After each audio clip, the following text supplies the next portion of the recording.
And I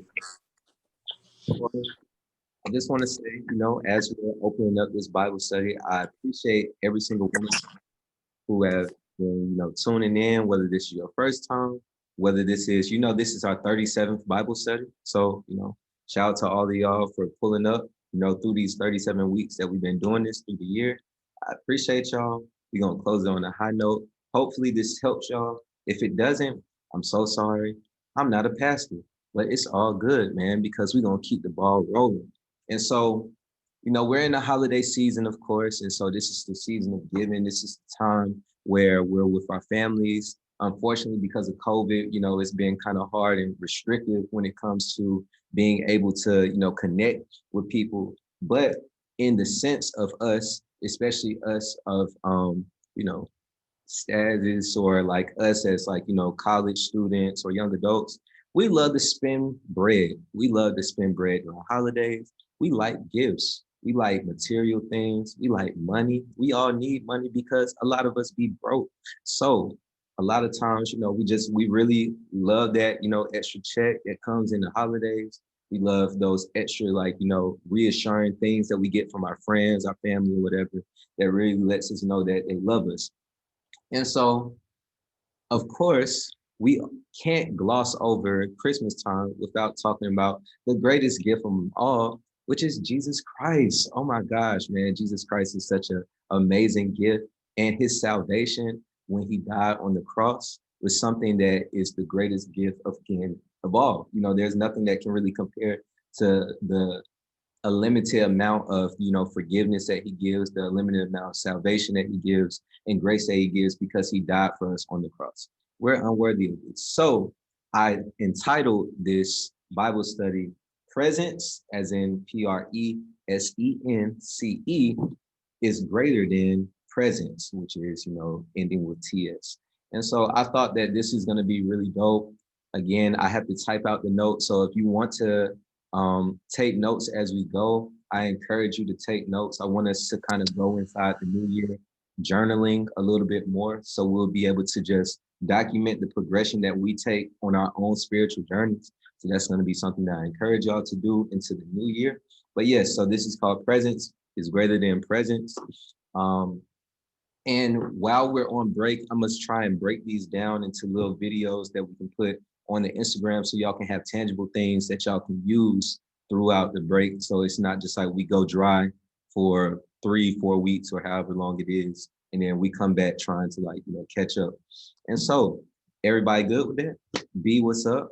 We miss you. We love you. Naya, what's happening? We miss you. We love you as well. All right, let's go ahead and get into it. And so,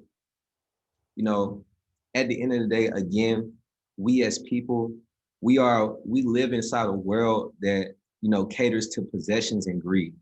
Our literal entire government is built on money. We see what happens when, you take away the economy, everything falls apart. And so that's the reason why, our ignorant governor had to open it up to say, hey, bro, we need that money flow because literally our entire economy, everything that we, live off of is about buying and selling. And so with that, that translates also into our own personal lives. A lot of the times we have these capitalistic holidays, whether that be Christmas, whether that be Valentine's Day, all of these things where they literally force the effort of, let me make y'all a holiday so y'all can sell and buy as much as possible so we can have the economy flowing. And so oftentimes we get caught up in that. And it's not even just on a holiday tip, but we love money. We love cars, we love clothes, we love jewelry, we love just stuff, things that we, deem is important and valuable to us. A lot of it comes down to just being tangible things like gifts. And so we try to buy love also. A lot of times when we're dating somebody, when we're inside a relationship with our friends, our family, or whatever, we show our gratitude to people with material things that we buy them versus the presence that we can spend, whether that be quality time, whether that be the words and affirmation, just the love languages that we can also pour outside of just gifts. And so we're going to break that down in a bit. And so I broke it up into 3 groups. And so the first presence we're going to talk about is the presence of Potness. So presence as in presence, Presence, of Potness, Patnas, not partners, Potness. All right. So the presence of Potness, man, like we all, whether you are antisocial, whether you're somebody that is an introvert or an extrovert, we all crave relationships. That's just a given. We all crave friendships specifically because friendships are things that are that kind of barrier between us and our parents, us and God. They're the people that we can go to and really like pour our hearts out to. Our closest friends are the ones that we can just vent to, express to, hang out with, all of these different things.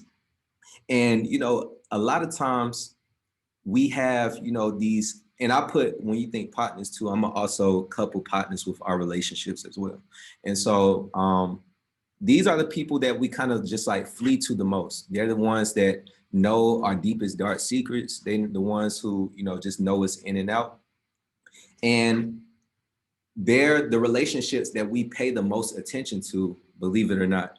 Like if you really think about it, where you think about, your family, you think about your friends, you think about your relationships, and then you think about God, a lot of times we are the most intentional when it comes to our friendships. Are, the one that's going to be your best man or your maid of honor. They're the ones that we really pour into. And Jesus, being the person that he is, he wants to have that same type of relationship with us. He wants us to spend time with us. He wants to spend time with us and talk to us and communicate with us the exact same way that we can possibly look at it as a friend.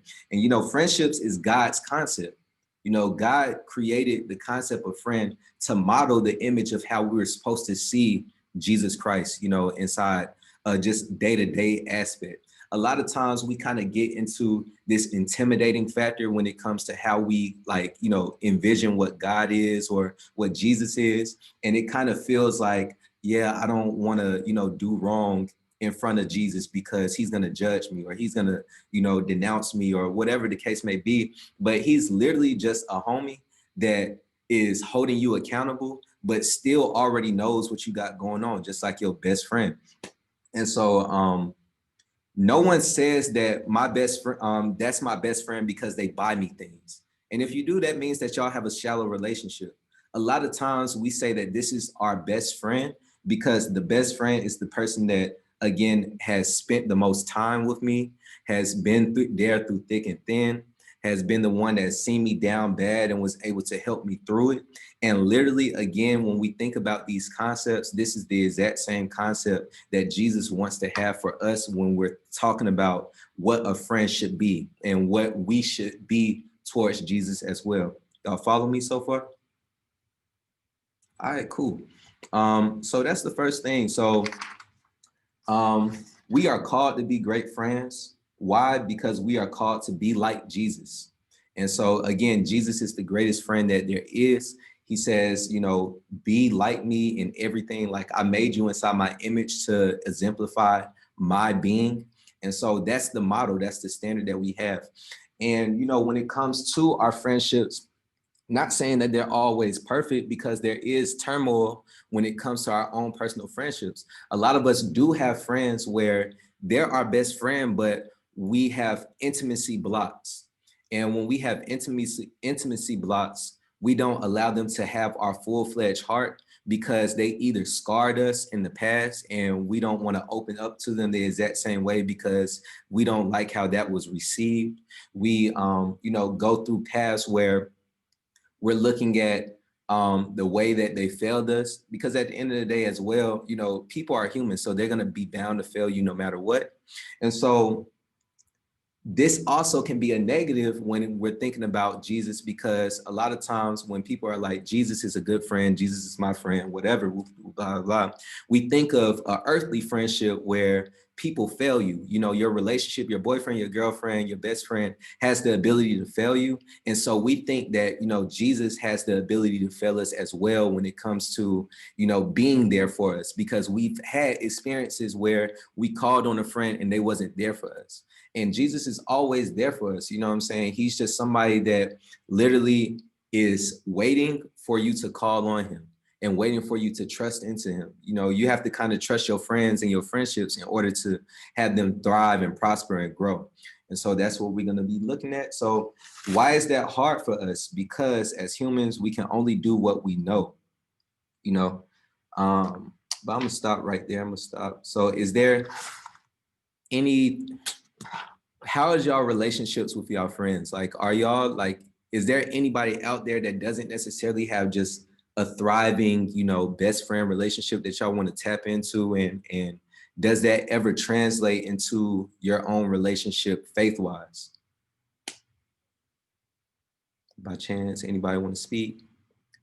If not, Okay, so I I don't know. I feel like I have. I'm talking behind my mask. I'm babysitting. I'm sorry, but I feel like I have friends, but sometimes I feel like when it comes down to it, I'm alone. If that makes sense. I don't know if anyone else feels that way, but like, say for instance, like big events or stuff that I plan, I'll like, oh yeah, I'm so excited to invite my friends, and then when they don't say anything, I'm like, dang, they don't mess with me like that for real, you know? So I don't know. It's like I feel like I have friends. I know that I have friends, but when it comes down to it, I feel like at the end of the day, no one's gonna show up for me. hmm, I feel that. I feel that. So how does that, do you feel like that has any type of effect when it has came to your own, like, you know, spiritual walk, like, you know, as far as, you know, seeing God as your friend, or Jesus as your friend? Or do you feel like they've been separate entities inside your life up until this point? Okay, so now that you said it, I'm thinking about it, a lot of that kind of like translate. It's almost like I know God, I trust God, but it's like, is he gonna come through for real, for real? So it's like I've seen it before, I know he's gonna do it, but I don't know. Some part of me is still like, I don't know. Like, I don't know. Yeah, no, I feel that because again, like I especially was that the same way. Key, what's up? I'm gonna let you go ahead and speak. Oh, just real quick. I feel like for me personally, in terms of my friends, and I love them dearly. I think I'm like the most spiritual one. I guess like I'm the one that if anyone has an issue, it's like, oh, let's pray, Kiana. And it's like, what? Y'all do that? Um, so yeah, I feel like in a sense I'm more of the spiritual leader, but in terms of my faith, I feel like that makes me kind of lean more into God in terms of a friend, I guess, if that makes any sense. Because I know ultimately my friends are probably going to give me not the best advice. So yeah. Yeah, I again, like I kind of married Dre and Keys like points, like y'all kind of hit it ahead on how I've been feeling. And you know, I've talked today about this too. Like I feel like, you know, inside my life personally, you know, I've just made like this transition where I'm really trying to be serious and intentional about my faith. You feel me? Like I really want to grow inside my faith walk and really just like strive to know Jesus on a deeper level. And so, you know, for those who know that I do music, like I literally like have been craving God the way that I crave music or crave making music. And so that's been kind of challenging for me though, because I am also the spiritual friend where it's like I've been wanting to, you know, kind of express and just like, you know, spread the gospel and stuff, but it's so hard for me to engage in those conversations with my close personal friends versus, you know, y'all or like, you know, like people that I've talked to where I've already established the basis of the foundation of, you know, faith. And so that's really been stressful or hard for me because I feel like God is calling me to like, you know, pour into them and minister to them or like, you know, push like, you know, his kingdom forward. But however, like Dave was talking about and how I also understand it's like, you know, it's on their own personal pace and it's on their own personal like walk. So I can't like, you know, crave it for them or I can't want that relationship for them. But it's just like, you know what I'm saying? It's that thin line between like, do I just wait for them to get there or do I, you know, continue to move forward? But Bree, I'm gonna go ahead and let you go. I feel all of y'all for real. Because I'm definitely actually like Yeah, I'm always like the go-to kind of friend in my friend group. Like if anyone's got a problem, they call me or they ask me for advice. But then it's like being that strong friend or being the one that you go to. It's kind of like when you're going through something or when you have something going on. It's kind of like what I believe Adriana was saying. It's like, well, who's gonna show up? You know. Now I know my best friend, like she always shows up for me, but it's like I am the one that's more spiritual or the one they'll call to like pray with or share scripture with. So it can be very frustrating because it's like you want the reciprocity, but it's like you can't really ask for it if they're not in that place to give it, you know? Right, exactly. Yeah. Right on the head. Moja, what's up? Um, echoing what everybody said, definitely on. Well, actually, not the part about like me being the only spiritual friend, more so. Because my best friend, she lives with me. I actually look up to her a lot in her spiritual walk. And yeah, like I look up to her a lot in a lot of ways with her spiritual walk. So I consider that a blessing.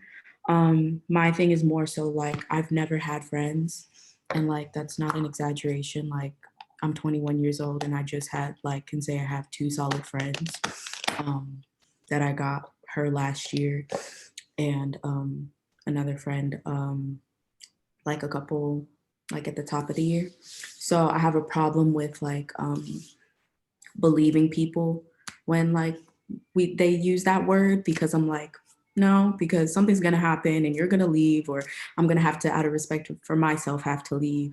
So it's I've always been okay. Well, not okay. I won't say okay, but I've always been like able to move on without people. So in a sense, in a way, like when I hear Jesus is your friend, like now like it's like, oh, now I need Jesus in a way, because there was something that was gonna happen. Something happened to where I thought I was gonna have to move on without one of them. And I was like, well, at this point, like I guess Jesus is my rock, and it is what it is. It was, but that's not the case. We good. But Jesus is still the rock though. But at a time I was like, well, I can move on and without anyone or anything, including Jesus. So that was a big issue for me, because I was like, you say you're here and you say you're not going to leave. I hear you. I hear you. You died and all that. I hear it. But what if? So it's like I've always been able in the back of my mind to be like, oh, if they leave, I'm straight. So it's always been like with my ship with God, because, and so in that I've always kind of been inconsistent, but now I'm at a point where I am trying to become more consistent and have shown to be more consistent in different ways. So yeah. I definitely feel all of that, man. I think that, again, faith is a trust fall, and it's literally a trust fall where we don't know, and that's the point of it, because of the fact that that's what faith is. Like faith is literally not knowing, but just believing that at the end of the day, I'm gonna be okay if I fall back.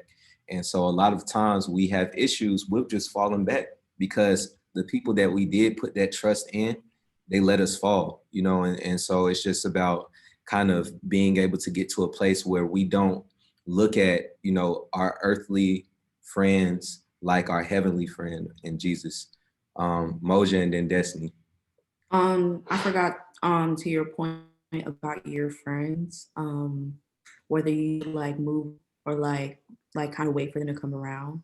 I think as you continue to grow and like transform, your friends will either come closer to you or stray away from you naturally on their own. All you can do is pray for them, but I don't think you should like hold back your Christianity or the level of Christian if you're excited to say something about Jesus Christ or whatever, or anything like that. Like just continue to grow and continue to be yourself, and they'll make that choice for themselves.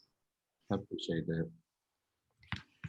And you're doing great, by the way. Thank you. Like I think you really need to like understand, like you're doing a phenomenal job, and you have been from the time we were doing like Matthew over the phone back in March. Yeah. Like you've come a long way, and I'm really proud of you.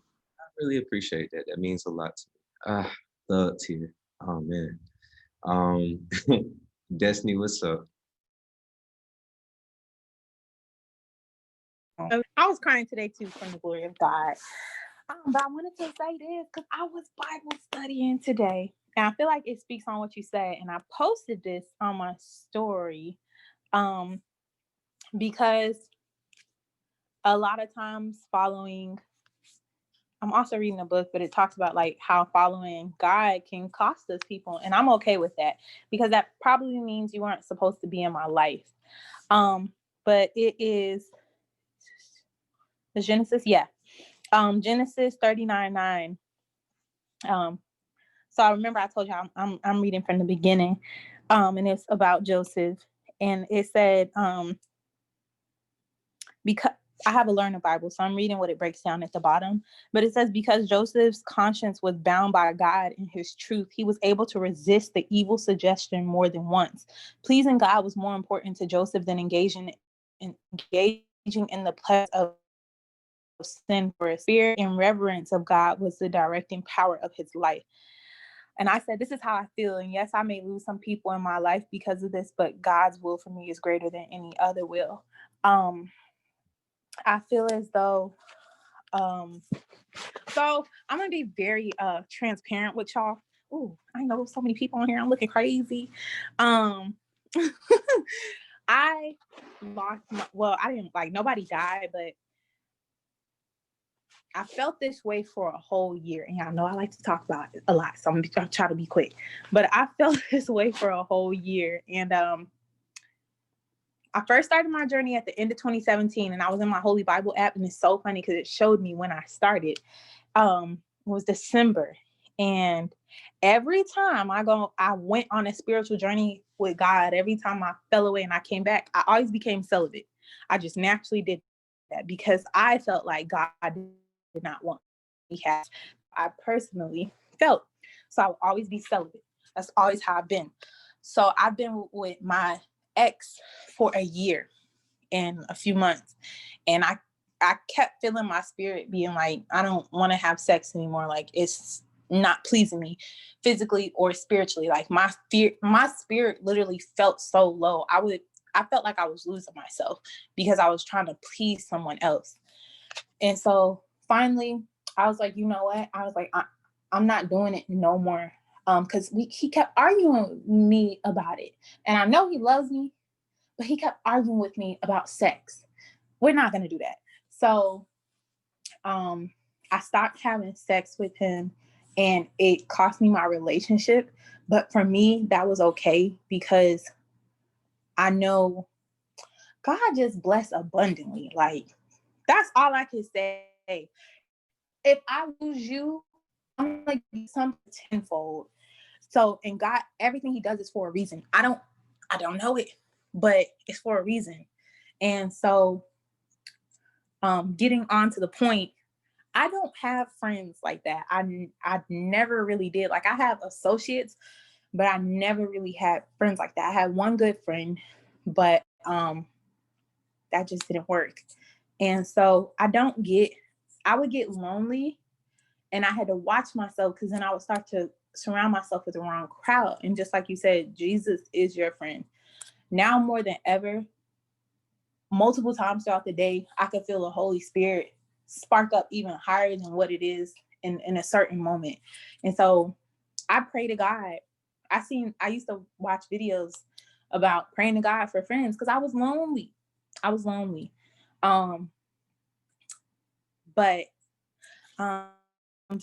just like I'm gonna call you because I don't want to say your name wrong.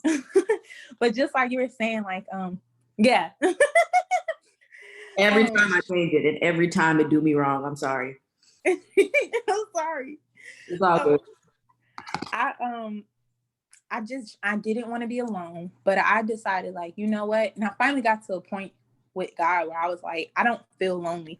I think the more you soak in God, you really won't feel alone.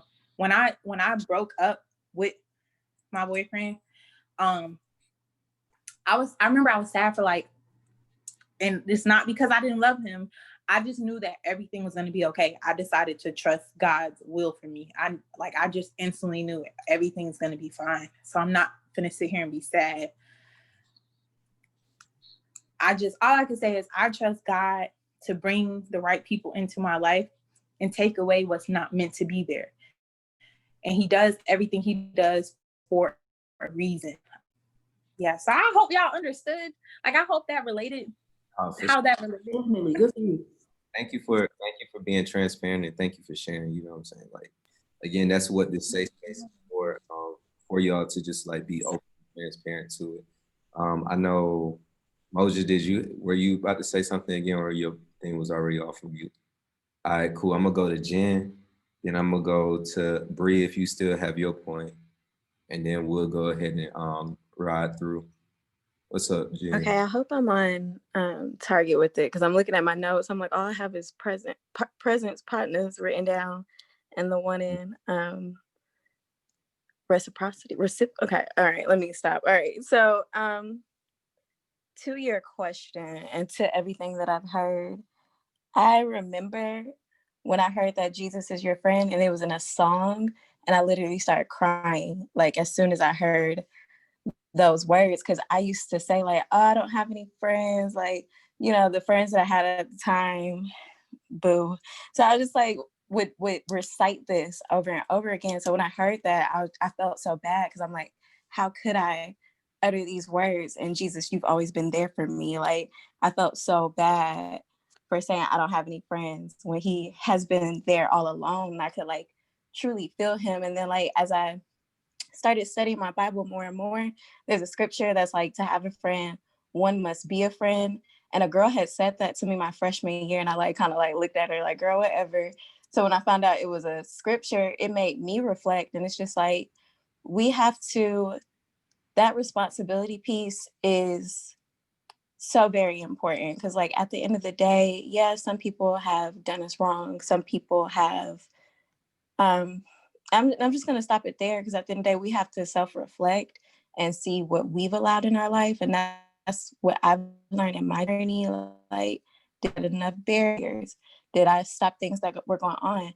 After some more self-evaluation, I realized I was being gaslighted by an individual. I didn't even know what that meant. I didn't even know what that was. So like, knowledge is power. And it's wild, because my previous friends were probably on the surface closer to God. Like you would look and be like, oh, they go to church, they do this, they do that. And my friends that I have now, I don't know a scripture per se, but I think it was like a moment, y'all tell me if I'm wrong, because y'all know I'm growing too, where Jesus was like, nah, I'm gonna kick it with the sinners. Or like somebody was like, you know, the sinners are fine because they're growing and they're learning. And that's really where I'm at with it now. Like, my friends, they sinners, but guess what? I'm a sinner too. Even though I've been baptized, I still sin, I'm still growing. And one of my closest friends now, like one of her favorite things is like, this is why I love Jennifer. Like, she's a Christian, but she don't be judging. And it's like, nope, I actually don't. And like, my past friends just judge me for every single thing. It made me feel like I could do no right. So it's just, and then now like I'm to a point, Jay, where I'm so comfortable to talk about God. Like, and shout out to Destiny, because like she's good with my anxiety and everything. Like voice calls, I like voice calls because I like to talk on the phone, and then sometimes I gotta take it easy. So the little recording, that's cool. I like the technology, and I can talk about God with such ease. And if people have a problem, that's a red flag. It just is what it is, red flag. And let me kind of ease up off you. It's those with ears, let them hear, because you don't want to pressure anybody, because that could be bad. But yeah, I hope that was on target, on topic. And thanks. We always love the gems in the game that we get from Jen. Thank you. Bree, did you still have like your point that you wanted to go? Oh, you think in church, so like it was school, church, home, like that was what we did. And my mom, she was in charge of the praise team, and there's this song by Israel Houghton called Friend. And so when you guys were talking about friends, it makes me think of that. And to Jennifer's point, I definitely have had friends that like judge me, you know, even though like, I am a Christian, but we all do sin, we make mistakes, So I felt bad about it, like I couldn't recover. And to Destiny's point, it's crazy how much we have in common, because literally have an ex just like that, like recently. And I felt the same way you're feeling about like, I don't feel like I should be doing this. Like, like I know I'm not supposed to be doing this, but it's like, I love you, so I want to please you. But it's like, I'm compromising myself. And then at the end of it, I'm made to feel like the bad guy, because I want to do right. And so I think it definitely does say a lot about the person, whether they respect your boundaries. So that's something that I want to not compromise those boundaries I set for myself, because it's for me and it's for my healing and it's for, my self-respect. So I think that's probably my biggest takeaway from that, is just being firm and saying no and really meaning that. Amen, man. Like, all man, y'all came through the heat, man, for the last Bible study, man. I'm feeling it, bro. I'm feeling it, man. The Holy Spirit is definitely on the call. But yeah, we're gonna keep it moving, man. We're gonna keep it rolling. So we're talking about friends, and again, when we're talking about people and people who are our friends, the ones who either are our best friends or the ones that let us down, at the end of the day, no one is perfect. We're not perfect. And, for those people who have came inside our lives and, did wrong or whatever, we also kind of like how, I forgot who said it, I think it was Jim, but like, we have to hold ourselves accountable to the fact that we do allow people in that aren't supposed to be inside our lives. We are either like influenced by, what feels good to our flesh. We're influenced by, time that's been invested, and we just feel like time is the equation that makes somebody our friend or makes somebody like some close to us. In reality, like none of that really matters if that person is broken, because at the end of the day, we're all broken. But that brokenness isn't just out of nowhere. It's a root to everybody's brokenness. It's a root to the reason why people are the way that they are. And we have to kind of like dial back and really analyze that when we're thinking about our friendships, when we're thinking about our faith life, when we're thinking about every component of our lives. Where does it start? Point number 2, the presence of our parents. So the presence of our parents is the second presence that we're talking about. We had the presence of partners and we had the presence of parents. This one is going to be that guy. This is going to be that guy that I spend a little time on. It's going to be majority of it. But yeah, the presence of parents, right? And so where does it start? Why is it hard for us sometimes? Why is it so easy for us to cut people off? Why is it easy for us, leave situations and not invest in it thoroughly? Why is it so easy for us to get into it? Before I get into it, go ahead, Key. What's up? Okay, I just have a quick question, because this is really relatable to something I'm dealing with right now. So, I guess advice from everyone. So I have a really close friend, and like you said, for the longest, I thought because we've had so many years together and kind of seen each other evolve, that was merit for me to continue this relationship. However, the past few months, I've just been like complaining about it. And again, back to being that spiritual friend, I get moments of, okay, like I see she's like interested in like bettering herself. But then I feel like it's also taking a toll on me, because she lives a life that I no longer want to participate in. So I don't know what to really do, because part of me is like, okay, you're the person, I guess, that can bring Christ into her life or be the example or whatever. Yeah, I don't know what to do, y'all. And I've been contemplating these past few months, like even talking to her, because we've kind of had some space, or I've kind of set boundaries, but now I'm like, you should talk about it before you just ghost, because that's not nice. Moja, and then we'll let Destiny go. Well, one, I should ghost her, just because y'all have like time together and you care about her. And if she's trying to make these changes, I'm assuming she cares about you. It's a conversation that people don't like to have, but it's a lot of times needed. It's just easier to ghost people. But it's not always beneficial. But in this case, I think you have to also remember to keep yourself, like your best interests in mind. Oh my gosh, my words. When it comes to your spiritual health, because it's like you can't pour out of an empty cup. Like that can't work. If she's draining everything out of you, or she's like being a block to you and what you feel you got going on, then how are you going to lead her? Because you're not getting like a fresh knowledge, of renewing, like a fresh fire. Like you're putting both of yourselves at a disadvantage. I'd say rather than you being her only source, she should be plugged into a community. Because if she's truly after Jesus, and if she's truly after bettering her own life, then it won't matter if it's coming from you or another person. It's going to be the information that she's after and the knowledge and the wisdom that she's after, not it being from you. And she should respect that. And if she can't, that's just a boundary you have to put for yourself. Like you can't put her up above you, because that's not how the Lord sees it. Like she's not, just because she's kind of new doesn't mean, oh, well, Kiana, you got it, so we need her right now. No, he's gonna be like, I have enough for where I can take this job now away from you. Like he can handle it. You don't have to like bear that weight or bear that burden.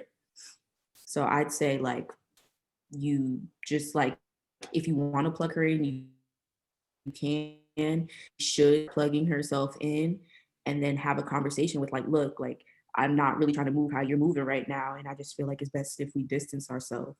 Or if you just want to go, say you really can't handle that conversation, hey, do you? I can't judge you. That was so beautifully put. Thank you. That's me still want to go. What's up?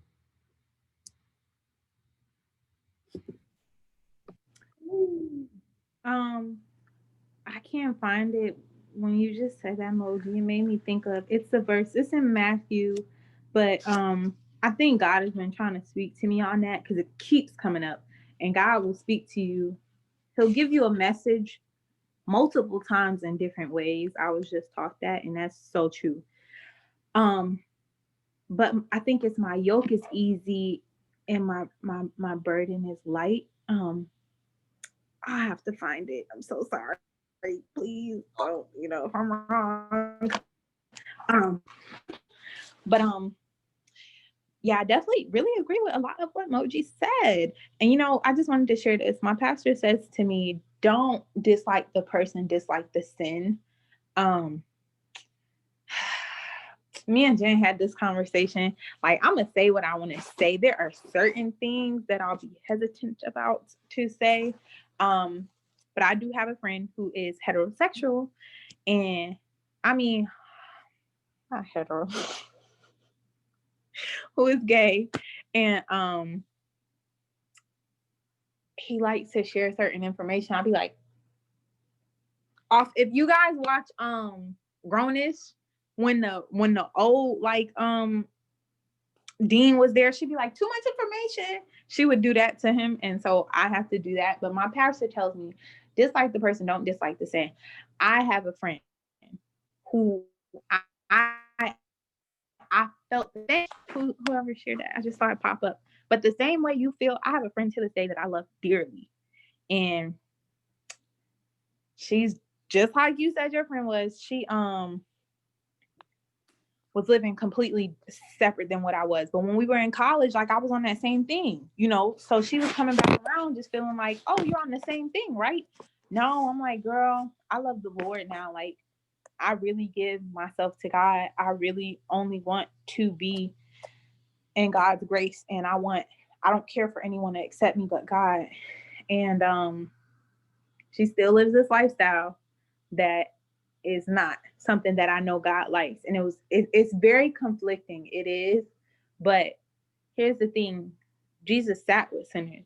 He didn't sin. He sat with them, but he didn't sin. So I think, I mean, actually, I talked to her, and I think she knew. First of all, her mom is a woman's pastor, and so she grew up knowing about God. She did.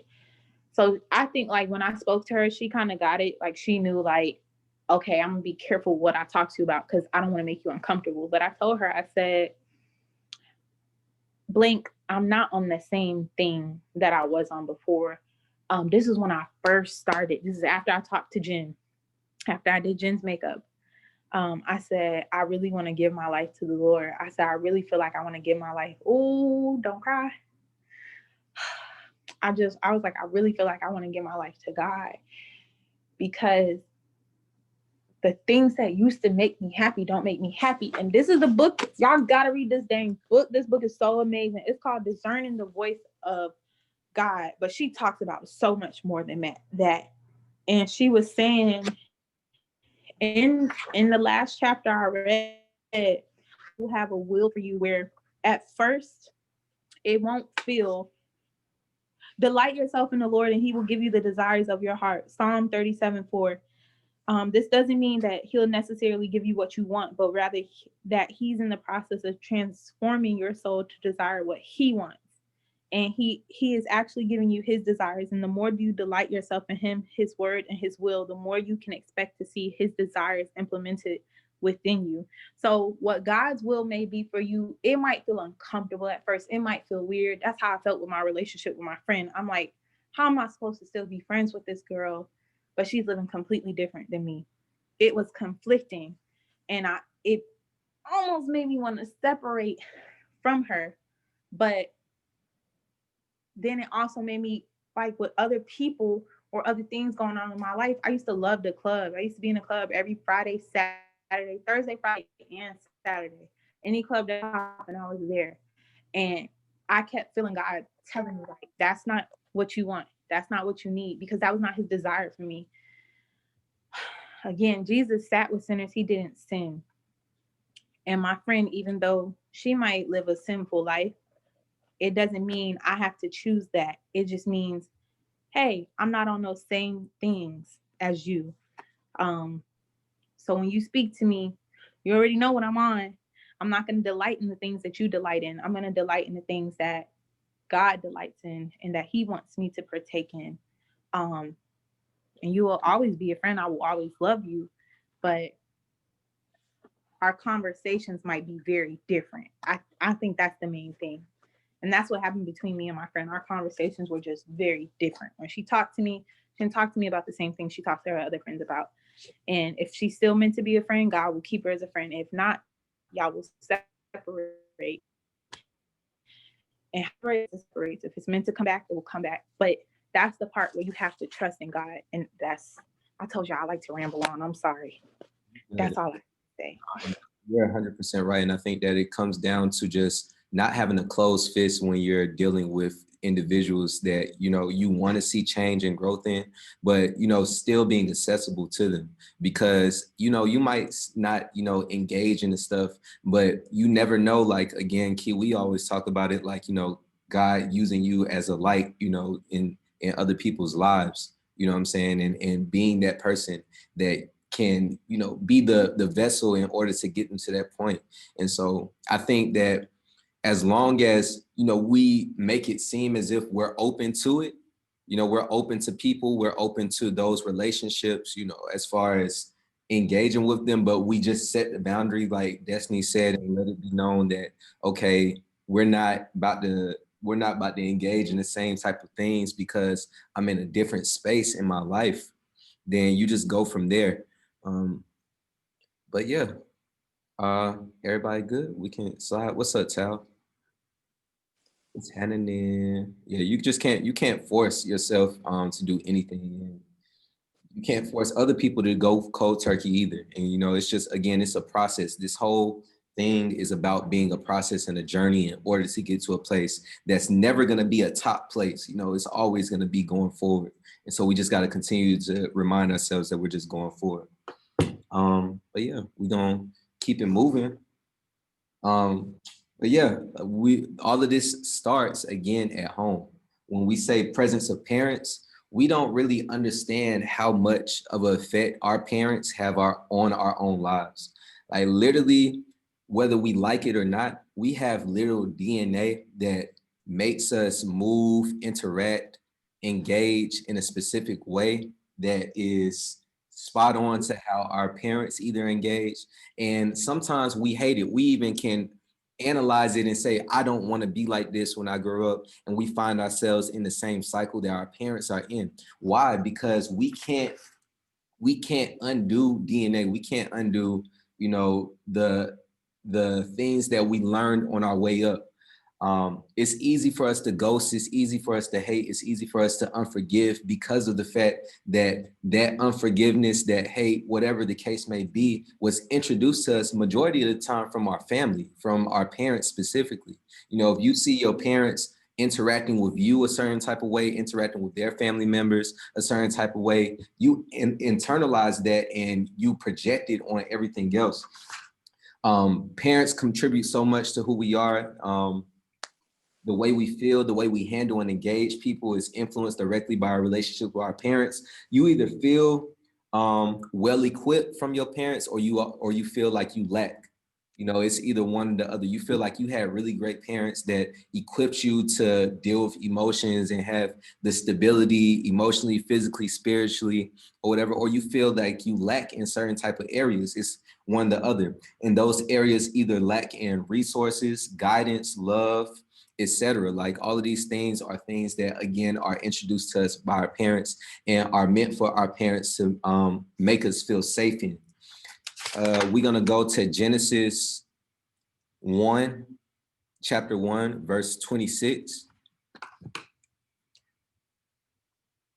Genesis chapter 1, 26. And, you know, of course, this is one of the many life verses that we all kind of heard throughout life and in our experiences. It says, then God said, let us make mankind in our image, in our likeness, so that they may rule over the fish and sea and the birds in the sky, over the livestock and the wild animals, and over all the creatures that move along the ground.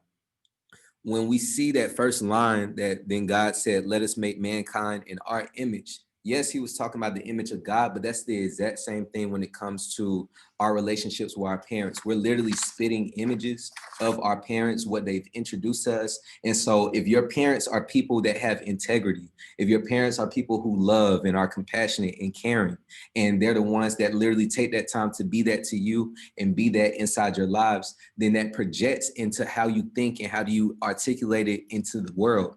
And so if you're in a space where you are distant from people, where it's hard for you to forgive, where it's hard for you to love, where it's hard for you to care, where does that root come from? It comes from a disconnect, and it comes from a blockage that comes from either one parent not being there, both parents being absent and not present inside your life, even though they're present inside your life. You feel me? Like all of these things come down to the unawareness that parents have when they bring people into the world. Like, it's not just about, oh, like, you know, I'm gonna raise them up, make them good and stuff like that and make sure that they straight. It's about literally nurturing and pouring into your seed the way that God pours into us on a day-to-day basis. Destiny, what's happening? I wanted to say, it's crazy that you said that the traits about our parents, because my learner's Bible says, since God is in spirit, there can be no image or likeness of him in the normal sense. The traditional view of this passage is that God's image in mankind is in specific moral, ethical, and intellectual abilities. So I was like, wow. Yeah, You just hit right on the spot. That's crazy. It's real, man. And it's something that I think that we kind of go through life thinking that it's no big deal and I'm gonna, you know, be the change inside my gene pool. But literally the Bible says that, like, you know, the sins of your sins will literally project on your kids' kids. You know, your like grandparents are literally, we are like, you know, dealing with the sins that our grandparents went through. So it's not something that's just something that, oh, it just happens or it's by chance. It's literally something that we have to fight through as spiritual warfare. Bree, what's up? It's really crazy that you said that, because divorce is like a big thing in my family. Like I've never seen my mom's parents together. They've been divorced my whole life. And then 4 years ago, my parents got divorced. And it's like a cycle, like no one stays together. And I think as siblings, I have three others, and like that's something that we like really strive to stray away from, because like you said, it's a trickle down. And when we have family gatherings now, my grandfather, he's so proud that, we're not doing the things that they did, or like, we don't have any kids out of wedlock. Not that I'm judging, because, hey, it happens. But it's just like my brother, he's the only one out of like 9 of us that's even married or even like on the path, like to even consider that. So I definitely think that's very, that hits home for me, because I'm just like, man, like I really don't want to do that. But it's like, it kind of gives you an example of what not to do, I guess, in a way. But it's like, you kind of have to figure out what love is for you and not what it looks like to someone else. Amen. And again, like, echoing what you're saying, like in my family, my dad's side, they known to like, have marriages and prosper. Like my mom's side is all women, you feel me? All single women at that. And so they literally don't know, what love looks like, because they've never experienced it. Like my great grandma had a husband, but they, separated. My grandma, she didn't have a relationship, that was prosperous. She had my mom at 16. She got married, but it was a toxic relationship. My mom doesn't even know her dad, you feel me? And so it's like that literally trickles down to me, where it's like I have one side that thrives, all they know is marriage and being this way, but I'm a baby out of wedlock. So, it trickles into, what I'm saying, inside my own personal life, where it's literally something that is so pressing for me, where it's like, I can't, like, my mind is so focused on breaking this cycle, because it's so much more spiritual than like people just put it off as like that. Because again, like, how is my mom gonna know how to really lead me when she had a bad relationship with her mom, when her mom had a bad relationship, you know what I'm saying? And they're all trying to be men for, the kids that are inside their lives, Bree and then Keith. Definitely to that. My mom had my brother out of wedlock. And so like to have a blended family is definitely something interesting. And I think forgiveness plays a huge part. And I commend my mom for that, because she was able to like get over herself and, be there and let that transpire. But I think it also says a lot about just, I guess, what you want for yourself. And like you said, like just really staying focused, because there's so much distraction out here, and like there's pressure in society, even if it's not something you're trying to focus on, but there's this norm or how relationships should look. And I think if like I forget who was saying it earlier, but if you soak up more of God, I think you'll have a better perspective of what that not should just look like, but what it should also feel like. Because it says love is patient, it's kind, it's not loud, it doesn't boast. So it's like you have to not only know those things, but because knowledge is nothing if you don't apply it. So Amen, completely. Key, what's up? Bree, that last line was a bar. Like, I gotta write that down.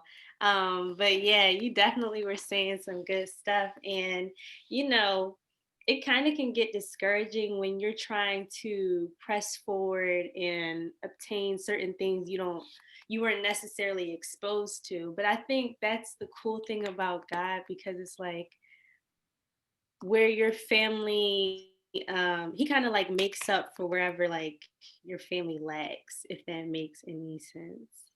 Like, and I think throughout the past couple of years, I've just had like a greater understanding of like the many names of God, or like positions, I guess you could say, like how we were talking about him being a friend and a father and things. But it definitely gets a little discouraging, because you're like, God, I ain't never seen none of this stuff that you keep saying is for me. Like, how? Tell me the plan. Like, please give me a hint.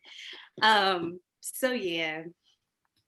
Oh, you're completely right. And again, it's just about being intentional, like how Bree was saying, like being real intentional with what we're looking for, what we're striving for, you know, and as parents ourselves, future parents of ourselves, being very intentional with this is what I didn't see, and this is how I want to present it to, you know, you. And oftentimes, you know, we, again, as humans, because we're imperfect, we get lost in the cycle ourselves. You know, certain things get hard, we get busy, we get frustrated. So we become unaware that we're literally projecting the exact same thing. But, you know, we become broken people, you know, and we just reflect our brokenness on other people, whether that be our friends, whether that be strangers, you know, whether that be our own family. And we call it like reality. We say like, it's impossible for me to forgive this person because they did blah, blah, blah, blah. But Jesus said that's impossible because forgiveness, I told you, you're supposed to forgive people 77 times, 7 times. You feel me? And so it's like, how are you to go out and say, I can't forgive this person, or I can't love this person, or I can't care about this person, even through all of the hardships that they showed? And a lot of times that's because we haven't seen that grace extended to ourselves. We haven't seen love extended to ourselves like that. We haven't seen forgiveness extended to ourselves like that in that type of light where it was healthy and it was progressive. And so that really, I feel like, starts with the house, because again, the house is supposed to be the first ministry. A father, you know, is supposed to be the pastor or the minister of their household and the head. And so that's what God called them to be. And we have to continue to strive for that inside our relationships that we have, having it be God-centered, and then also having our families be God-centered when we're thinking about breaking these cycles. Because, you know, I can, again, like just on the analogy of projecting brokenness, for all of the people who have cameras, seeing cameras or whatever, you know how if I take a picture with a broken lens, it's not going to look hot. You know, it takes changing that lens. It's nothing wrong with the camera, the body, but it's about changing your perspective of it and changing the people who are inside your life, projecting that, so you don't necessarily just go through your entire life thinking this is the reality of what this image is supposed to look like. Bree, what's up? To Keon's point, and to your point, to kind of tie it up, Matthew 33, when it says, but seek ye first his kingdom and his righteousness, and all of these things will be given to you as well. It's like when you're talking about, like, you haven't seen these things that, you know, he says he has for us, or his plan.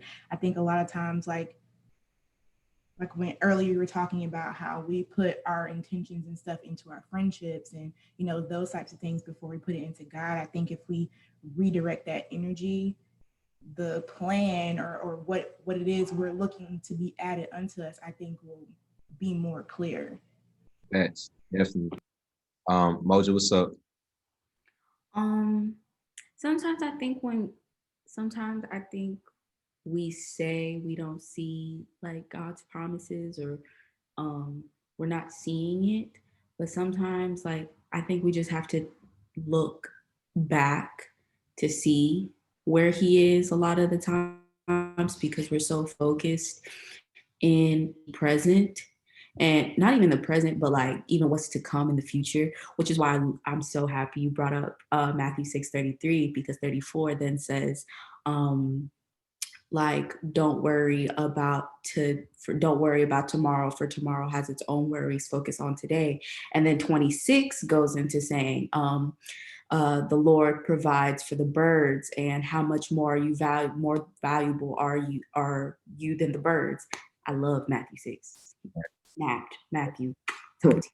But yeah, like sometimes I think we forget, like, and we just have to look back to like really see, like, no, God has been faithful to me in one way or another. I just need to focus on that to see that. And even as hard as that can be, like the fact that you woke up today is a real blessing, whether you feel like it is or not. The fact that you have a roof over you, you're like, like, you can literally go on any freeway exit and see somebody holding up a cardboard piece of paper. And they don't have nowhere to stay. It's 30 degrees outside. You're in an insulated place. Like there's so many things to be thankful for. You're in a group where someone would really actually pick up the phone if you needed somebody to talk to. Like there are things to be thankful for. I just think sometimes we're not thankful for it, or we feel like the promises are not there because they're not manifested how you want them to be. Yeah. Right then and there. And And a it's lot- like, no, like it's there. It's just not where you want it to be or what you think it's supposed to be. Moja, girl, you really are snapping over there. I just had to get that out because you really are saying some stuff. Thank you. we so content. It's been a- It's like we get to a point where y'all hear me? Yeah. Okay, cool. It was spazzing. It would start ticking and whatever. Yeah, we get to a point where we're so just content. We have a bar that's set for us as far as, this was a blessing yesterday to us, but now it's like, the norm to us. And we don't really look at the fact that, this can be taken at any given day. Literally the fact that we can stand up, we can live, we can see, we can breathe. You know what I'm saying? Like people this year alone should have showed the fact that that's not a given. You feel me? Like that's not something that we should be taking for granted. I really believe God was trying to show like this presence of us just having simple things that we take for granted every single day should be factored into our life. So we don't necessarily look at it as if, oh, that's the expectation, or that's the standard that we're supposed to already have no matter what. Moja, what's up? It also made me realize about if it doesn't help because it's 2020, like social media is a thing, and it's like everybody's year, like it's kind of been weird. Like some people have had a phenomenal year, some people have had the worst year of their life, and then some people are just sitting here like, I've been in the house all day, I don't know what to do. So with that, it's like you're also doing this comparison game because it's like, oh, like the promises that I thought, like the promises, the way that they are in my head is being manifested over here, but I'm not getting that. And it's like, no, like we don't know how people get what they get. We don't know why they get what they get, or whatever the case may be. And just how quickly they got it, the next day they cannot have it. And shoot, they posted it like they got it, it can't even be theirs. I'm telling you, half of the people I know in Atlanta that look like they got some money, I promise you, they broke as a joke. They don't even have no real. It's really curated. It's a curated society. What we think we want half the time isn't really what we need. And so like we just have to learn to be content with the bare minimum, not even the bare minimum, but with what God gives us in that season, and knowing that that's enough to hold us over, because as we grow, our appetite grows, and he knows this, and he's going to accommodate it. Like he knows, like we have rent to pay. He knows that we don't want to live like where we're at, like if we're not happy, like he knows, like, ooh, Pastor Michael Todd was going in on this, talking about the 5 loaves and whatnot. And it was talked about like how the people that were following Jesus, like it wasn't, they really were hungry. Jesus was preaching for 3 days. And these people were following him. They didn't say that they were hungry. He was like, oh, they're hungry. Like they haven't eaten. They've been following me. I've been spitting so good that they just been following me. They don't realize it's been 3 days. He said that. Nobody in the crowd was like, hey, bro, wrap it up. None of that. He stopped. So it's like he'll put our needs before whatever he got going on because he loves us that much. So it's like God knows what we need. He knows what we need. So it's like we can rest in that. And there's like security and safety. And that's enough. It's enough. AMFM man, bruh.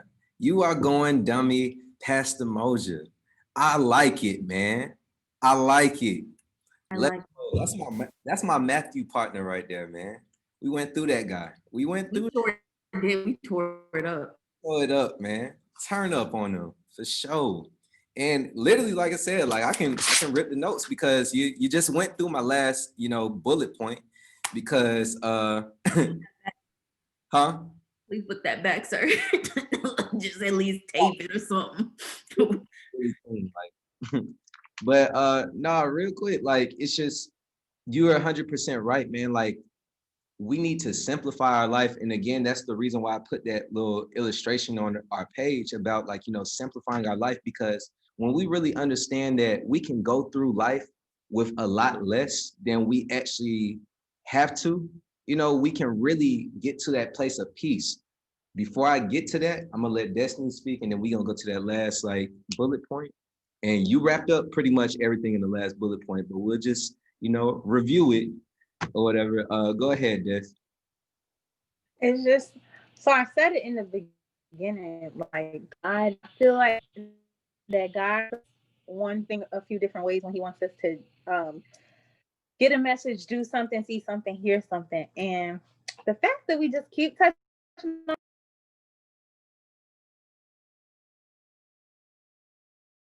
And ooh. In here, or am I tripping? Yeah, this being recorded. Well, maybe she gonna be back. Destiny gonna be back. Okay. I just knew she had something powerful to say. I felt it here. Damn devil. That was the enemy Okay. trying to block, man. That was the enemy trying to block. Shoot, I'm gonna wait. Her phone probably went dead or something. So, until then, Bree, what's up? Oh, wait. I'm sorry. I didn't realize that. Oh, no, you good. So the last one, and I'll tell her when she come in, the last one, so we had the presence of partners, presence of parents, but then presence of peace. And the only presence of peace, oh, there we go. Destiny Graham wants to enter back in.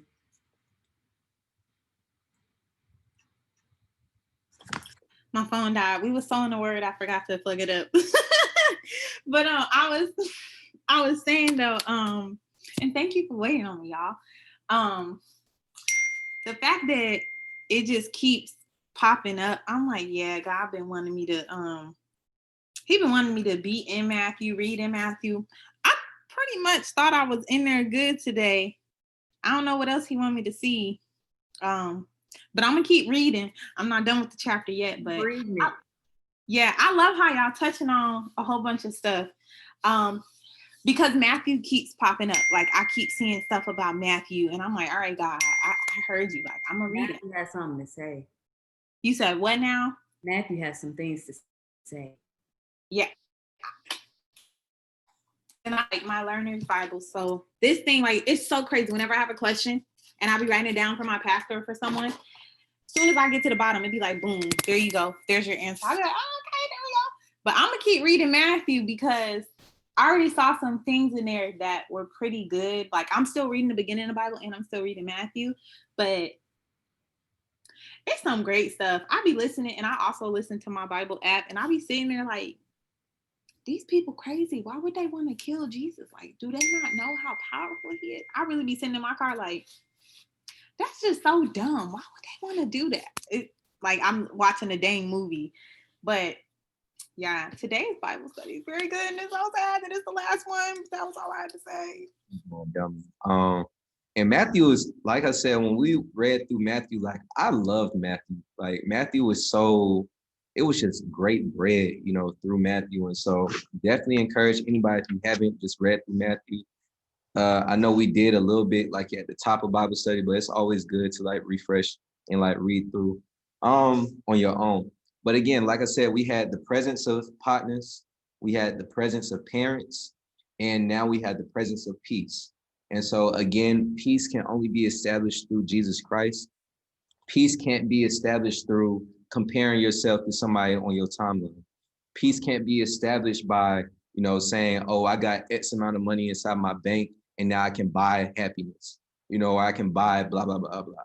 Peace can't be established by even somebody else, a spouse, a relationship, friendship. That's not going to be peace. The only said peace that we can actually get is from the spiritual hold that Jesus has on our own personal lives in our heart. a lot of times we try to search for things to fill that void, whether that be your passion. Like, you can always make all of these different designs and be like as creative, but you're always going to look to be better than you were yesterday. I can always look for the next song and try to, top myself, but that's never going to satisfy me the way that a relationship with Jesus and a relationship with God can literally put a strong hold on your faith and your relationship. And your love and your heart, where you don't need anything else. Everything else is just an accessory. That's just like having a strong, independent Black woman and saying like, I don't need a man because I got my own, bro. And that's the same feeling that it feels when you are in a relationship with God, where you have your own. You don't need anybody else to provide for you or to supply for you, because you know who your provider is spiritually, no matter what.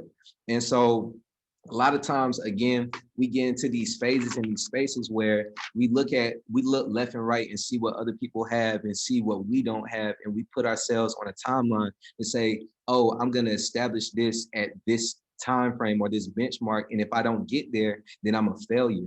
And that's not what God said. It says everything that I want for you is going to be on my own personal timeline. And there's nothing that should distract you or be an obstacle in our personal journey. And Jesus, again, is somebody who is not a sprinter. Jesus does not believe in instant gratification. You feel me? Jesus, if you look in the Bible, there's nowhere in the Bible that said Jesus ran here. Jesus walked everywhere. And he literally, whenever he wasn't walking, he was on a mule. You feel me? Like the mule, if you know what a mule is, cannot run. It literally is a walking donkey. You feel me? So it's like Jesus is very intentional about slow roasting everything. He slow roasts your relationships. He slow roasts your faith walk. He slow roasts your your blessings, because he wants to make sure that everything that you're looking for is because you're honoring him and you're praising him and you're worshiping him through it, not because you feel like you got it on your own. And when we take away the fact that we're self-made and we did this and we established this, or I got here, or my LinkedIn got me here, or my resume got me here, and we realize that God literally put you in that position and he can take it away from you at any given moment. Gotta let that sit for a little bit, man. I want y'all to really internalize that, because that is real. Like, Jesus don't care about none of that. He doesn't live on the standard of culture. He lives on the standard of, kingdom. And when we really look at it in a sense of, okay, I'm looking to personify and build up the kingdom of God through my faith, through my passion, through my experiences, versus through my, expertise and what I'm trying to build monetarily or whatever the case may be, we can see a shift inside our own personal lives and a sense of peace and contentness. And there's nothing wrong with being content. A lot of times I think that we be inside positions where we feel as if being content is such a bad thing because we're complacent. That's what our lives have taught us, because everything is on a speed. And that's not what God wants us to be. He wants us to be content in him and know that at the end of the day, he is literally in control. Jesus got the wheel. I need the congregation to say, Jesus got the wheel. Jesus got the wheel. Jesus got the wheel. Wheel, man. What's up, man? Anybody got any points before I get into these last bit of points, or anybody? Yeah, I wanted to check in with the parents one. How are y'all doing with these generational? I don't know what different people call them different things, but habits, generational curses.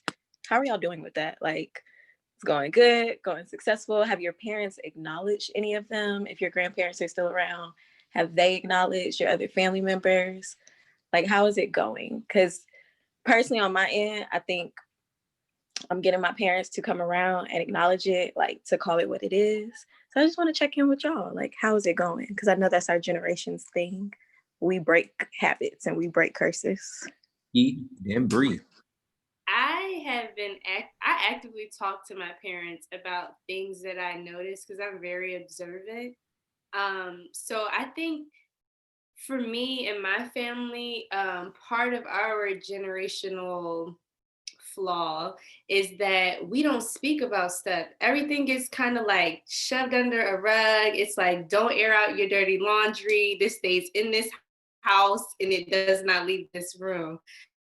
But as an adult, I feel like my parents are more receptive to me speaking on things as they kind of understand that I'm going through my own set of experiences. And I openly tell them, like, hey, I see the pattern and I am refusing to repeat this. And part of that starts with how I communicate with my parents and just how we respond to one another. That's like one of the things we've been working on. So yeah, I kind of just speak on it and we have like healthy conversation about things.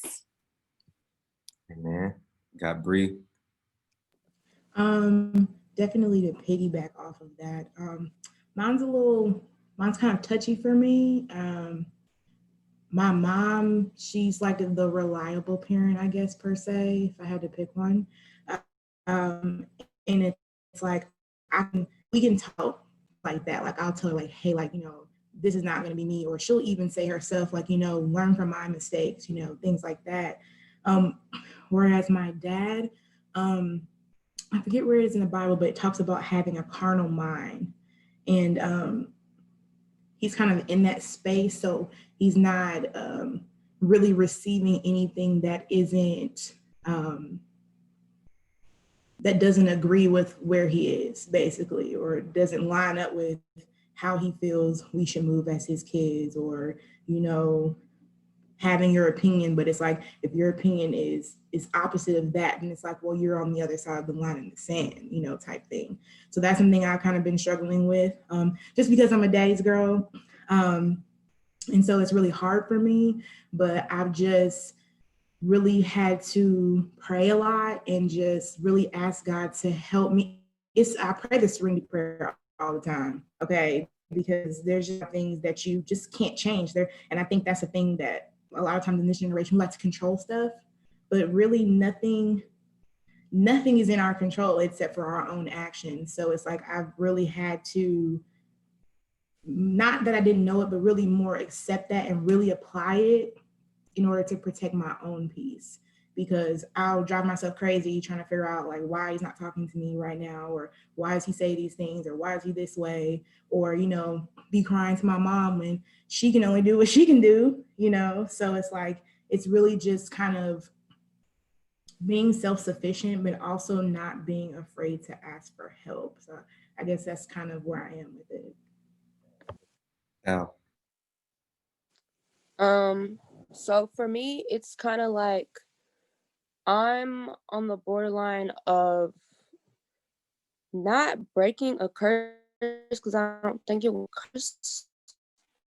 On the borderline of seeing a shift between the way I communicate with my parents and the way that it has been. Because I think in a lot of Black households, we were raised to not speak up, if that makes sense. Like if we are trying to communicate with our parents, they see us talking back, and then it's just like we just have to be quiet because it's seen as disrespectful. So I'm seeing a shift now that I'm older, especially with my mother, where when we have a misunderstanding or a disagreement, I want to open up the floor for a conversation more so than an argument. And it's like, sometimes she doesn't want to hear me because, I'm her child and she still sees me as a child. But it's like, I have to tell her, do you want to argue? Because I don't want to argue. I want to have a conversation so that we can understand and not have this roadblock in the future. So for me, it is breaking a generational curse in a way, because my little sisters, I have 2 little sisters and a little brother, they have been coming to me saying like, how do you talk to mom? Because I want to talk to her too, and I want her to listen to me like I'm a person and not a child. So that's what I've been working on with them, and I think it's been working out pretty well. But it's just that, first step that you have to take sometimes you have to speak up, even though it's your parents. You don't want to come off as disrespectful, and I think that has to be made known so that they can actually open their ears and be receptive to that. Amen. And you hit it on, and like I relate to that so much, Tal, because like even with my mom, you know, I grew up like living with my mom, and she was straight, like, you know, I said what I said, you know, and it's no debate type tip. And it wasn't until like I got older where we were able to kind of like cultivate that relationship that I was craving for, but it came off of eroding, you know, fighting to have that, you know, and being intentional with saying, I'm trying to, you know, open up and have discussions that might have conflict in it, but at the end of the day, I want to have it in a healthy and a non-toxic way. And we're just getting to a place where, like, you know, we can really just like talk about any and everything, you know, but in my high school days, like that was not a option. It wasn't the case. And I've seen even inside my own life how it became a curse for me, given the fact that now it's hard for me to open up and express when I have, you know, something that's pressing on my mind or my heart, because of the fact that I'm so used or I'm so conditioned to just suppress, you know, because it is what it is, and I'm not trying to go back and forth. I ain't trying to argue, whatever. So it's like I suppress, and now it's like something that I'm actively trying to break out with, but it's hard. You feel me? And so I think that, like, again, I've expressed this to my mom. I'm like, bro, like, you don't understand, like, all of that led up to that point, because y'all know I have like twin like siblings. So I'm like, I want you to know this before they get of age and you know, get just stuck in your ways, like how this happened to me, and I don't want that for them. You feel me? And so and again, they're just unaware about it, because again, they're parenting the way that they know how to parent, or how it was, you know, again, projected on them. And so we have to, again, extend that grace and that forgiveness to our parents who either were not there for us, who were not inside our lives, who were inside our lives, but they were unaware and absent and not necessarily present. You know what I'm saying? Like, there's so many factors where at the end of the day, we can't put 100% of the blame on them, you know, because it always is rooted to something else that got them to that place. Did anybody else want to, like, you know, express before we like move forward? It's still me. I want to say thank you to everybody. I really, like, I don't know, it's weird because, like, as a teacher, to put yourself back in the role, like being a student, because I feel like a student in this atmosphere, it's really beautiful to like really hear and learn from you all. I love this environment. Tear that this is the last day of the year, but excited for next year, Lord willing. I'm just gonna say my summary to you before you start, but when you say presence of partners, I hear God is your friend. When you say presence of parents, I hear God is your father. And when you say presence of peace, I hear God is the Prince of Peace. I see you there. Are all in my notes, bro. Y'all are all in my notes, bro, and I love it, bro. I wouldn't want it any other way. God, y'all are fine. Y'all are fine. Destiny, what's up? I was just gonna say that I really love the message you gave, because I have a deadbeat dad. I spoke to Jen about this. It's sad. I didn't recognize it growing up, like, because he wasn't like that when I was younger. But I don't know if it was you, Jen, who said this, or my sister. But I think it was my sister, because I was at Disney. And she was like, you know what? It's sad that he's a product of what he experienced growing up. The same thing he claimed he didn't want to be, he became. And so, which is so funny. I always say I don't want to be like my mom. My mom does not know her worth. And she allows happen. Don't think should think it's because she just copied what she saw growing up.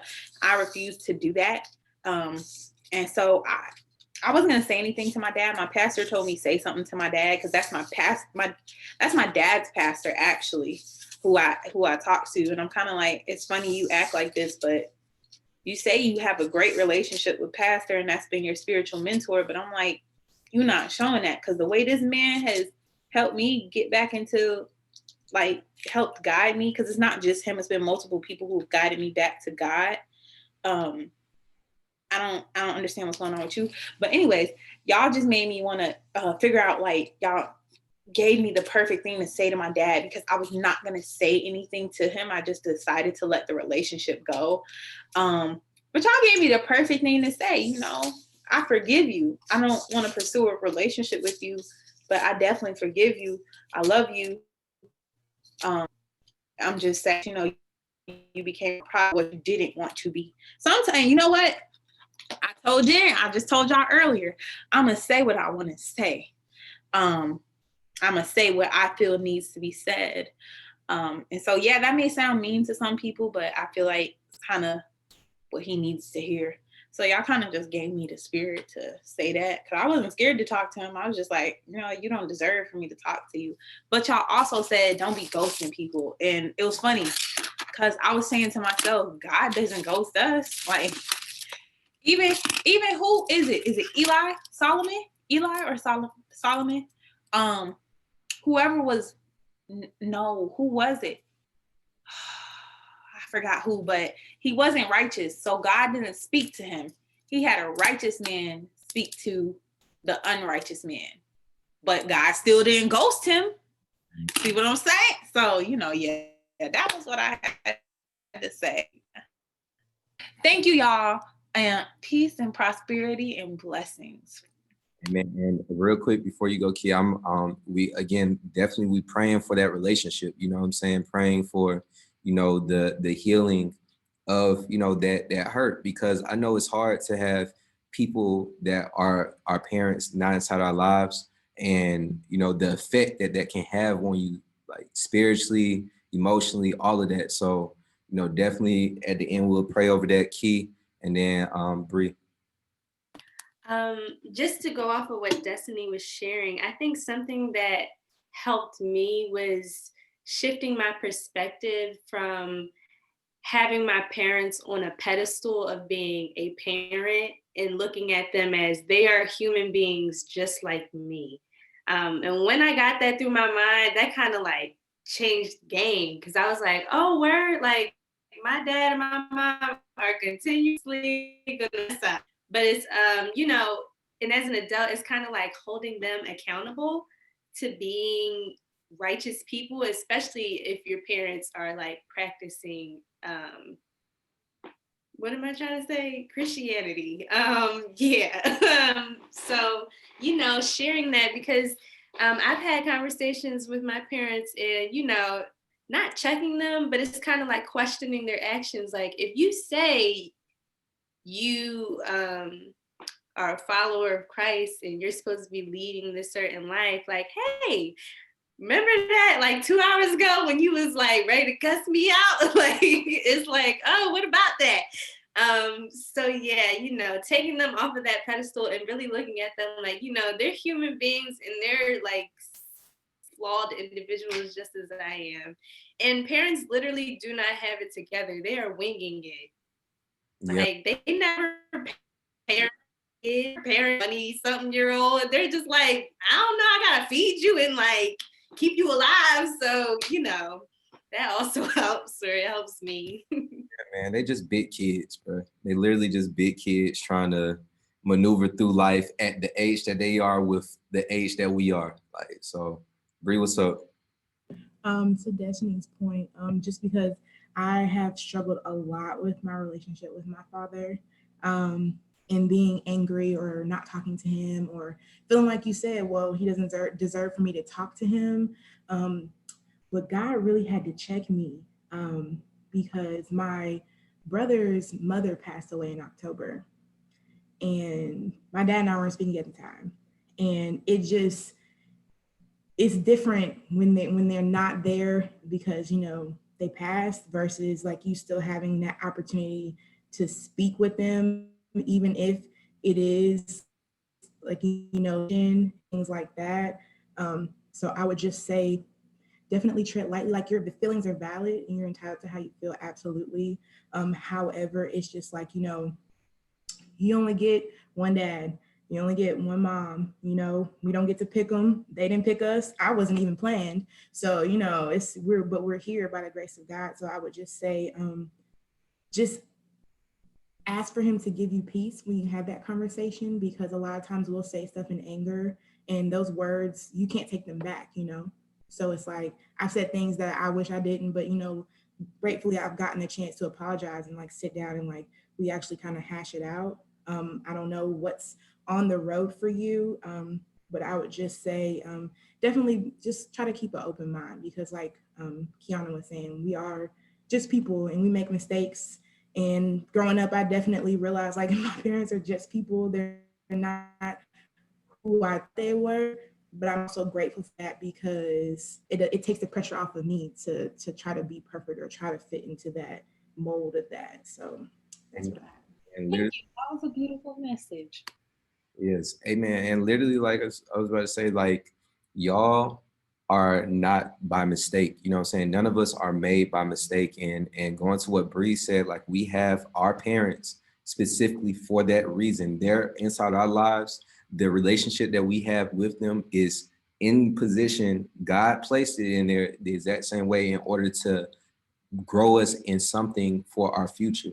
And again, like we was talking about earlier, a lot of times we can't see what God has for us in the present tense, because it takes us being in the future to look back at the past and be like, wow, like, this wouldn't have happened if I wasn't in this position. And so it's about being positioned to be promoted to something greater that God has for you. B, what's up? Oh, I just wanted to make a quick comment on the whole relationship with your dad thing. I'm not gonna lie, my mom walked in, so I'm not sure what everybody said, but I caught like pieces here and there. But I kind of have like a similar issue with my dad. I wouldn't say like he's a complete deadbeat, but I wouldn't say he was there for me either. I would just say somewhere in the middle. But long story short, I would just say, because me and my siblings were actually talking about this, because we had a really difficult conversation with him the other day. We've been trying to mend our relationship with him, and that's dead. So basically, why I say all this is we were just having a really real conversation about how we would feel about, like, I know it sounds kind of morbid, but just like how you would feel if that person were to pass, just kind of like Bree was talking about. And I hope I said your name right. Yeah, just kind of thinking about what closure looks like for you, and kind of moving forward in that direction, to make sure that your relationship is the way that you want it to be, or in the way you want it to be, or whatever the case may be. Just because I've had a really difficult, I feel like I'm the one sibling out of me and my other two siblings that is like probably the most willing to fix my relationship with my dad, but I also feel like that's because I'm the youngest, so I've had the least amount of time for him to mess up my relationship, just being real. But I feel like, yeah, just basically think about what closure looks like for you, because I've been thinking about that a lot lately, and just kind of thinking about like how I would feel, like we were talking about, like if he was to pass, or if something seriously happened to him or anything of that sort, and I know I wouldn't be okay. So I feel like that means that there is still something in me that wants to mend that relationship. So I would just, yeah. Yeah. And again, I don't think I'll ever be a person to say that, like, tell somebody that's forced to have to mend that relationship, because I already know that, that's on your own pace, like that's circumstantial, all of that. But I'm also in the same breath never going to be the person to say, don't be open to it, because you just never know how, God can really move. It might not seem like it's possible in this season of your life, but literally, like, seasons later, you will never know how the story can really develop inside your lives. Again, a little backstory for my mom. My mom and my grandma had no relationship up until the point that she was like 24, 25. You feel me? And so they used to butt heads, like she wasn't necessarily there. But they were able to hash that out and get to a place where now they're best friends. And again, it might not look like that. Again, like right now, it might not look possible because my mom even said like she did not see that being possible, but it just took my grandmother to have to be in a whole different position in her life to be able to receive it or to be able to see it and through my mom's perspective. And again, they're 16 years apart. So it's like, you're a kid trying to teach other kids how to grow up. And it's hard, right? And again, like they're all hard. It's not an easy task to be a parent. It's not an easy task to be a child. So we can only imagine being adults and parents and having to have multiple children that you have to manage and they are different for each child. You know what I'm saying? So I'm just saying, just be open to it. Be open to the forgiveness aspect of it. Be open to just bridging that hurt, and mending it and putting a Band-Aid over it that will be cemented for your legacy and for your children's legacy. But yeah, man, I think that this was amazing. This was an amazing Bible study. Like when I tell y'all, I was so happy to end on like this note. I feel like it's just so many layers that we still can like unravel with it. So we might even open up the year still talking about this. I might like kind of lay it out where we can talk about it in depth because I feel like it's doing it a disservice to only be able to talk about it in 25 minutes. You know what I'm saying? 25 to 30 minutes. And so I know y'all all have a lot that y'all can express and talk about it. And so I'm gonna make these notes. I'm gonna take this little sabbatical, 3-week sabbatical to get all of that together for y'all. But I appreciate y'all for this. I appreciate y'all for the conversation. Is there anything else anybody wants to really like, express, get off your chest? Also, again, will be posted on YouTube. If you don't want it to be posted on YouTube and you don't want to speak out right now, feel free to tell me and I'll just make it where it's accessible for y'all. But I think that this conversation specifically is something that I would love for other people to be able to see and experience and for y'all to share to y'all friends or share to whoever may need to hear it because y'all really went crazy. Moja is a whole pastor right now. Key and Bree was tag teaming the whole time. You feel me? Like Tal came in, dropped gems, dropped the mic. You feel me? Like y'all was just going dummy tonight. So I appreciate y'all for that. But is there anything else anybody had to say? Jen is our resident teacher. So, she just be dropping wisdom and then, chilling on them. Destiny always is gonna go crazy on us either way, right? Destiny went dead and came back and still with the heat. Like, come on, bro. Y'all went crazy. Elected. For sure. But anybody else had anything y'all wanted to add? I just appreciate all of you guys. This has been very, I just feel full. So thank you. For sure. Thank you for coming. I really appreciate it. I have something to say. So like for me, I've been like off and on about like staying spiritually motivated. So like just the sermon today kind of like kickstarted me to get back on track and stuff like that. So the message was amazing. You guys are amazing. I really do appreciate y'all for coming through. Chris, you was about to say something, my guy. You might have to go in and out. I think your sound ain't on. Yeah, exit out and then come back in and then try. Oh, there you go. Up. Hear me? Yeah. You got it. Get it? Okay. I just want to say like this is my first time being in here. So like, hi everybody, how's it going? But this is really cool. Like, and again, like everything y'all hitting on is something I really wanted to focus on this year and for next year specifically. So it's really cool.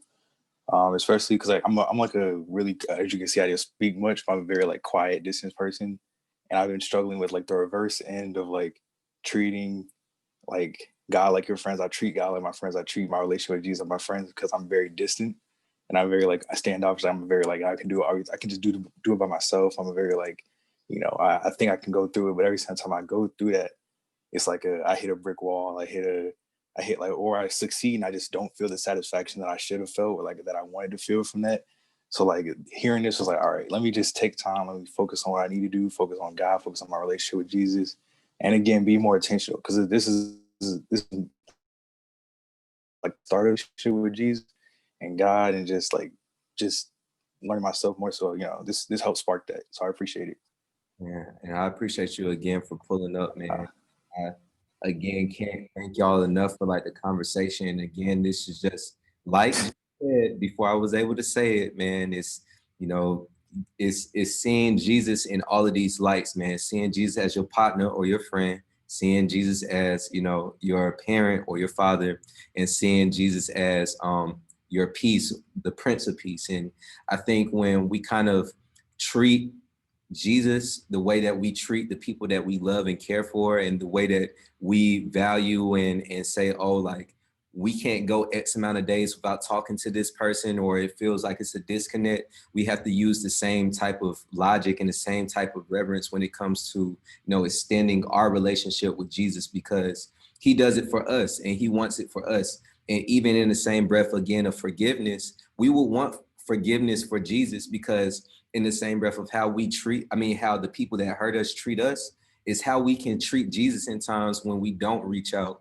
when we don't talk to him. We're deadbeat, like kids of Jesus, and so we have to kind of just use that perspective and really just be like, man, like we can't be hypocrites with our faith. We can't be hypocrites.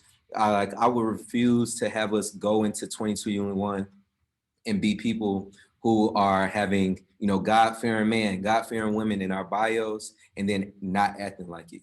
That's not doing anything but, lip service for me. And so that's my challenge for all of us, is to really take this year by storm and really devote, specific time where we're engaging with God, however that case may be, but engaging with him where we condition ourselves to daily crave for him and daily crave that relationship like thoroughly. And so, yeah, that is my close. Anybody got any closing remarks? We can get into praise reports. We can get into prayer requests. What's up? I just want to make sure that you're not locked in church. Like, Yeah. I was over here texting like, hey, I don't have to sleep in the loft today, do I? So let me know. I'm good. Okay. They're still practicing in there. So I'm like, all right, cool, we good. Y'all, I found out what Clubhouse was this week. I have been open to a new world because I was so confused what CH was for the longest time. And then I signed up and I didn't know it was this big thing. I signed up like 24 hours later. They said I got in. I was like, cool. So it's so helpful. It's so helpful. It's been so great. It's been so reassuring that like I'm on the right track. And I met great people on there, a lot of important people on there. And it even made me like shoot my shot professionally, like at a label. And I got a little text back. So it was cool. So it's been cool. Just pray. Yes, it is worth it because Yeah, it is. they be dropping some gems. I see why people are selling their invite. I don't think it's worth, well, if you got to do what you got to do and it's tough times for you like that, buy it. But if you can get someone to like really just like, honestly, your friends, like if your friends are already on there and they see that you signed up, it's gonna like send a notification that like, oh, like so and so is on the wait list. Do you want to let them in? So talk to your friends. But yeah, it's definitely worth it. So just pray for me because I have like I'm starting to like set up meetings and stuff like that. And like also with this label that possibly work out. Jay, you already know, we already went through, what we went through this summer. So pray that like, if I get a bag, I don't fumble it. So yeah, just like praise report, but also prayer request that like my mind is still focused on the Lord. And like, if something does arise, because I feel like something can, that I don't lose focus, that I didn't make it happen, but God made it happen, and I need to stay in my place. So when it happens, For sure. For sure. Tal. Okay, so this is my praise report. I got all my grades back today from all my classes. I passed all my classes. Go friend, go friend. So yeah, I looked at it this morning before I went to work. I should have waited after I got off work because I had to turn my praise playlist all the way up in the car and have a good happy cry. And I was a little bit late, but it's okay. It worked out. But yeah, I'm really, really, really thankful. And I got to give it up to God because I prayed so hard. And, you know, I put my actions behind my prayers and I see that it, you know, came into fruition and worked out the way I wanted it to. So very happy about that. Clubhouse, that Clubhouse room y'all made last night, y'all did that. Appreciate it. Shouts out to y'all. Appreciate it. That was really good. And it was the first one. I've been in a lot of rooms. I've been on Clubhouse for like 2 weeks.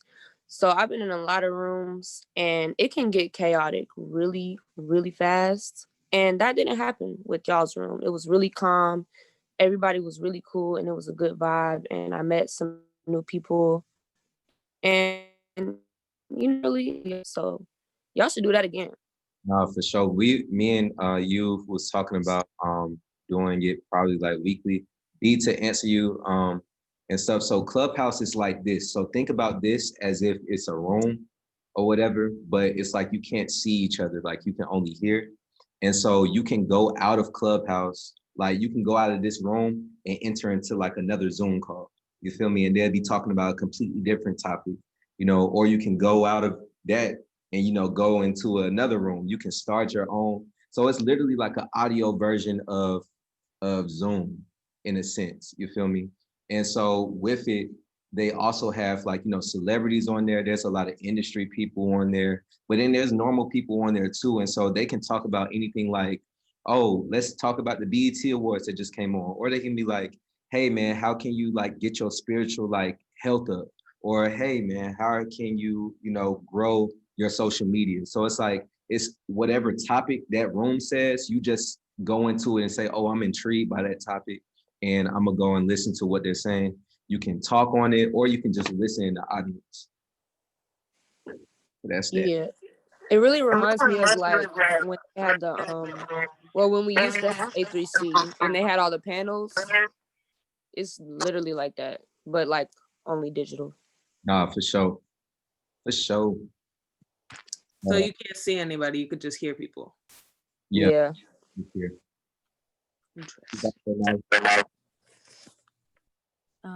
Me, I didn't hear what you said. Were you talking to me? Yeah, I said what you was about to say.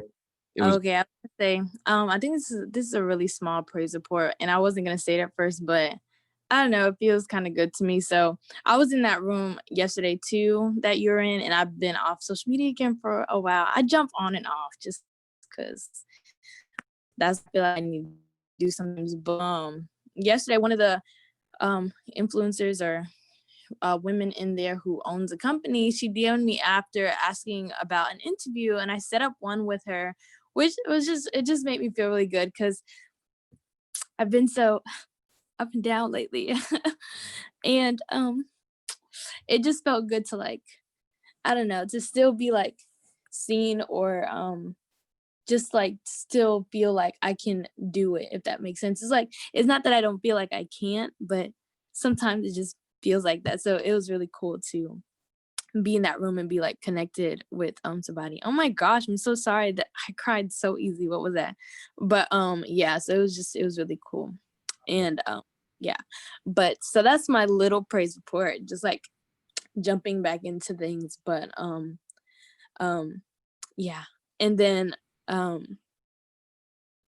for sure, and prayer request is to just put in some praise about like health always, you know, that's a thank you.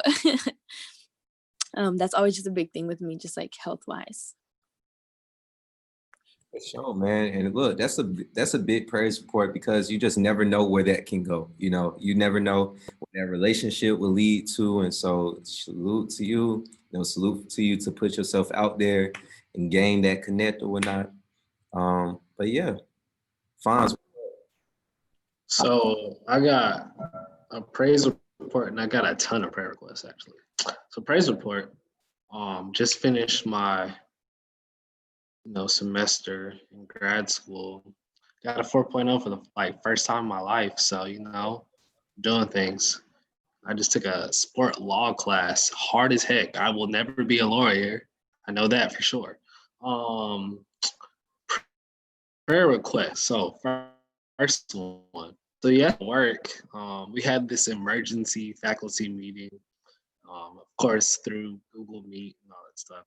So our principal, she opens the meeting and says, "Hey, such and such, blah, blah, blah, Henry County has shut this school down due to the rise of COVID cases." So we had 35 kids who had to be placed into quarantine because they were in close contact with people who caught COVID or whatever. So they can't come back till January.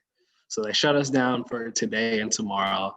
The semester ends tomorrow anyway, but so prayer that, everybody is all right. And when we come back in school, that's not a issue. Or, if they're, using their noggin, they don't send us back into the school at all. So, prayer for that. And then for me personally,